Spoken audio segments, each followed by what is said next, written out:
Good evening everyone. Weekend analysis stock market. इतनी ज़्यादा volatility है, so much volatile. What should you do in stock market right now? I think the best approach of participating in stock market right now is to not try not to participate. When I say try not to participate doesn't mean that मैं कह रहा हूँ कि आप कुछ भी मत करें। ये जो शॉर्ट टर्म अपॉर्चुनिटीज ढूंढने के लिए हम पार्टिसिपेट कर रहे हैं, और हम सब कर रहे हैं, मैं भी कर रहा हूँ, ऐसा कुछ नहीं कि मैं नहीं कर रहा हूँ और मैं खाली आपको आपके ज्ञान दे रहा हूँ। ये शॉर्ट टर्म अपॉर्चुनिटीज ढूंढने के लिए जो मार्केट में हम पार्टिसिपेट कर रहे हैं, आई थिंक प्रॉब्लम वहाँ है, पेन वहाँ है। अब क्योंकि डॉलर जो है वो हमारे सर पे बैठ के डांस कर रहा है, तांडव कर रहा है dollar. And you know that dollar is behaving erratically because mister Donald Trump probably has his own way, Fed probably has his own way, etc., etc.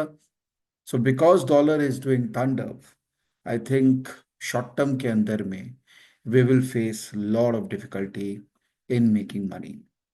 हमको हमेशा लगेगा कि मार्केट रिकवर कर गया, जैसे अभी लगा था कि मार्केट रिकवर कर गया, डॉलर नीचे की तरफ गया, बट वापस से डॉलर ने ऊपर की छलांग मारी और मार्केट वापस से टैंक कर गया। तो कोर यही है कि डॉलर क्या कर रहा है, क्या कर सकता है, और अगर हम उसको प्रिडिक्ट कर सकें तो नथिंग लाइक इट। वैसे फेड ने बहुत क्लियर इंटेंशन दे दिया है कि next year we will only reduce interest rate by twice. Twice मतलब मान लीजिए 50 बेसिस पॉइंट करेगा या 75 बेसिस पॉइंट कर देगा, बट इंटेंशन बहुत क्लियर है कि वो ब्याज दर यूएस में नीचे नहीं लेके जाना चाहते हैं, ये तो क्लियर हो गया। अगर ऐसा रहेगा तो ऑब्वियसली डॉलर जो है वो किसी भी हालत में नीचे नहीं जाना चाहिए, अनटिल डोनाल्ड ट्रम्प साहब आए और वो कहें कि भैया मुझे डॉलर को नीचे ही लेके जाना है, बिकॉज अगर डॉलर कमजोर होगा तो हमारे लिए इम्पोर्ट जो है वो महंगा हो जाएगा फ्रॉम यूएस पर्सपेक्टिव, करेक्ट। अगर डॉलर वीक होता है तो it's bad for US economy, right. Import महंगा हो जाएगा। But I think he will more focus on tariff, और वो टैरिफ को बढ़ाने में ज़्यादा फोकस करेंगे, बिकॉज डॉलर को वीक करने में उनका भी कोई इंटरेस्ट नहीं। He is also very clear that dollarization is here to stay and I will keep on increasing the strength of dollar. तो ये अगर सिनेरियो है तो इसमें हम एक ही काम कर सकते हैं, हम शॉर्ट टर्म पार्टिसिपेशन को थोड़ा सा कम कर सकते हैं। और इनफैक्ट अभी आई थिंक 1 फरवरी में बजट है। पहले मुझे लग रहा था दिसंबर एंड तक पार्टिसिपेट मत करो, जनवरी में पार्टिसिपेट करो, बट अब मिड जनवरी तक मिस्टर ट्रम्प आएंगे, फिर उसके बाद 1 फरवरी हमारा बजट आएगा, तो आई थिंक उसके बाद ही क्लैरिटी आएगा। बाय द टाइम जनवरी के अंदर में हमारे जितने मेजर कंपनीज हैं उन सबके रिजल्ट्स आ जाएंगे, तो हमको ये पता लगेगा कि ये जो क्वार्टर गया है, इस क्वार्टर के अंदर में कंपनीज बेटर परफॉर्म की हैं कि नहीं की हैं। बिकॉज उसके पहले वाला क्वार्टर में हालत बहुत खस्ता थी। तो it's a very dicey market right now where global activities is not also supporting and India earning is also not supporting। तो बहुत घनघोर तेजी खेलने का मन तो नहीं बना रहे। हाँ, लेकिन अगर कोई स्टॉक, कोई बिजनेस अच्छा लग रहा है तो उसको तो बेच नहीं सकते हैं, चाहे निफ्टी 200 मूविंग एवरेज के नीचे जाए। तो बेसिकली लॉन्ग टर्म, एक्चुअल में लॉन्ग टर्म होल्डिंग का एक इंटेंशन मार्केट में रखना चाहिए। I don't think so short term के अंदर बहुत ज़्यादा कुछ होने वाला है। तो let's quickly do the chart study और ऑल्सो सी, ये जो मैं कह रहा हूँ इसमें डेटा वाइज कितनी पुख्ती है। तो ये है वही डॉलर का, तो 108 टच किया इसने, 108.50। फॉर्चुनेटली फ्राइडे को थोड़ा नीचे बंद हुआ है, 107.84। बट ये जो रेंज था डॉलर के इंडेक्स का, इसको इसने तोड़ दिया। तो अगर यूएस का यील्ड कब ऊपर जाएगा, डॉलर इंडेक्स ऊपर जाएगा। और इंडिया का जो ये एक लक्ष्मण रेखा रेंज है, जो कि बेसिकली वीकली क्लोजर के हिसाब से 23,534, वीकली क्लोज के हिसाब से, which is exactly where more or less the market has closed around. And daily के हिसाब से 23,364। तो ये 200 पॉइंट का जो रेंज है, ये इंपॉर्टेंट रेंज हो गया है। और मार्केट ऑलरेडी 200 मूविंग एवरेज के नीचे चला गया, which means it's a no buy zone right now. जब भी market, at least from a momentum investing perspective, value investor तो ऑब्वियसली जितना नीचे गिरेगा मार्केट उतना लेने में बिलीव करता है, but from a momentum investor perspective हम बाइंग जोन में तो अब एकदम भी नहीं है।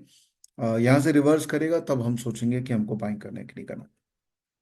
as far as I think agar fir bhi you want to participate and you still want to take a chance, because there are some people who are ready to take a chance, then I think जो sector जिसके अंदर में breath positive है उनमें ही दिमाग लगाना चाहिए। जैसे मैं आपको बताता हूँ कौन से सेक्टर से, या तो जैसे अल्कोहल एक सेक्टर है, सेक्टर रोटेशन अगर मैं देखूं तो अल्कोहल सेक्टर है, इसके अंदर में स्ट्रेंथ है।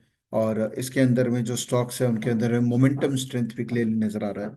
So stocks like United Spirits, Royal Breweries, Radico Khaitan, Allied, ये सारे स्टॉक्स जो है इनमें स्ट्रेंथ नजर आ रही है।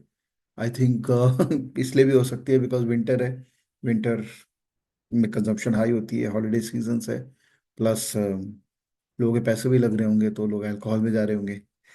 Ratings is doing good, in fact CRISIL as a stock is also very good, because जितना इंडिया का एमएसएमई स्टोरी आगे बढ़ेगा उतना ये सब कंपनीज को फायदा होगा, बिकॉज रेटिंग तो एक quintessential part of long term growth story of MSMEs है। तो stocks like CRISIL which are safer bet, इसके अंदर पैसे जाएंगे।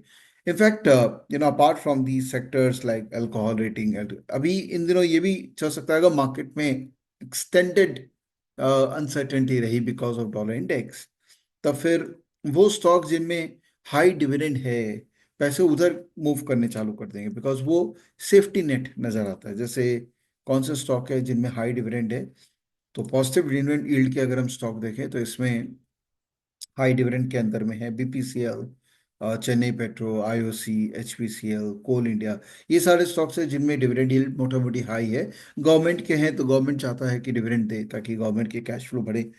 तो हो सकता है कि पैसे इन स्टॉक्स की तरफ जाए, because these are commodity stocks. तो हमको क्रूड ऑयल का भी एक व्यू बनाना पड़ेगा। बट या अगर मार्केट एक्सटेंडेड पीरियड तक नीचे जाएगा तो safety net point of view से इन सब स्टॉक्स के अंदर में जहां पर डिविडेंड यील्ड हाई है, इन सब स्टॉक्स के अंदर में पैसे जा सकते हैं। स्टॉक्स जिसमें डिविडेंड यील्ड हाई है प्लस जिनके अंदर में वैल्यूएशन कंफर्ट भी है, जैसे फॉर एग्जांपल से UTI asset management company, just एक एग्जांपल दे रहा हूँ, नॉट अ रिकमेंडेशन। तो इसमें पी रेशियो इसका 19 के करीब है, और डिविडेंड यील्ड तो हमने देखा ही 3.81 है, which is not bad dividend yield relative to other stocks. तो प्लस थीम भी है, इन्वेस्ट फाइनेंशियलाइजेशन थीम है, रिलेटिव स्ट्रेंथ भी पॉजिटिव है। तो I think now the investment will go more towards value rather than growth, because growth slowdown has become quite apparent in India, and अगर ये earning support नहीं आया तो the migration from growth to value will continue.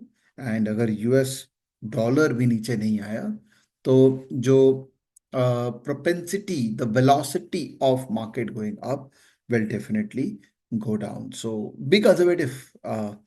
कभी कभी कुछ नहीं करना भी कुछ करना होता है, तो B conservative, don't be aggressive, because जो बनते हैं पैसे वो अल्टीमेटली लग ही जा रहे हैं, तो doesn't make sense for us to experiment and go all in. I think budget देख लेते हैं, उसके बाद प्रॉब्ली बड़ा पोजिशन बिल्ड करेंगे और ट्रम्प साहब को आने देते हैं। ऑलराइट, चलिए, thank you, bye, have a great day ahead. और बस अपना ध्यान रखिए और बस सीखते रहिए, बिकॉज ये सब मौके ही मिलते हैं जहाँ हम अपनी सीख को की रफ्तार को और बढ़ा सकते हैं। ऑलराइट, चलिए, बाय बाय, टेक केयर, जय हिंद।